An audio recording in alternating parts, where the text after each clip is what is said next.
আমি না একবার খাওয়াতে আমি প্রণাম করছি আমি একবার খাওয়াতে নেই তাই নাকি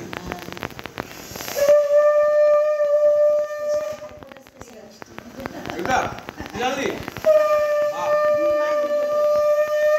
বোলপুরে সবই বোলপুরে। হ্যালো এভরিওয়ান, তো আজকে মামা বাড়িতে এই যে সবাই, এই দিদিমা, এই হচ্ছে দিদিমা, এই হচ্ছে মা, মাসিরা, মামারা, এই হচ্ছে খাওয়ার সব। ছোট মামা মেয়ে মামা এই যে ছোট মামা, ও জানে সব বলতে শুরু হয়ে গেছে। ব্যাস, হয়ে গেছে আমাদের। হ্যাঁ, চলো খাও খাও খাও, চলো চলো চলো।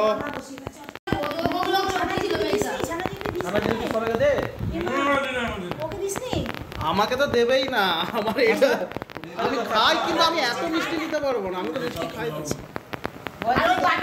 আমি আমি এত এত মিষ্টি খাই কোনোদিনও।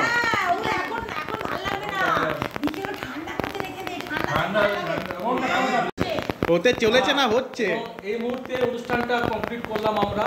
আচ্ছা। আজকে আমাদের এক এক করে আমাদের বীরভূম থেকে, বোলপুর থেকে মহান নায়িকা করবী পাল এসেছেন, আর আমার বড় দিদি যিনি আমাদের সংসারে এখন মেন গার্জেন, উনি এখন সিটি সেন্টার ইকল পার্ক থেকে এসেছেন, ওনার ছেলেকে নিয়ে এসেছেন টিটুকে।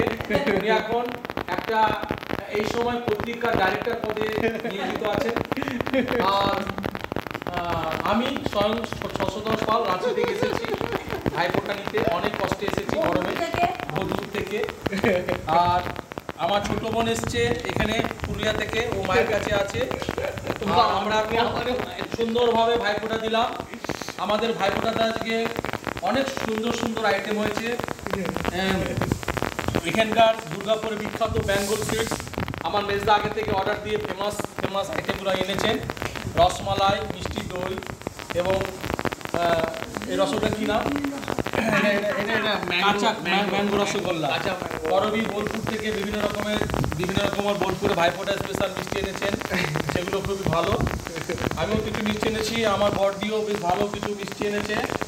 তো মোটামুটি আজ আমাদের এই সুন্দর অনুষ্ঠান, এবার খাওয়া দাওয়া আমাদের খাওয়া দাওয়ার পালা চালু হয়েছে কি তোমার? এটা তো হলো মিষ্টির খাওয়ার পর্ব।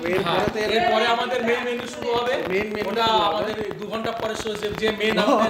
যে মেন আমাদের রাঁধুনি, সে এখন এইমাত্র খেতে উঠেছেন, উনি উঠার পরে তারপর শুরু হবে রান্না বান্না।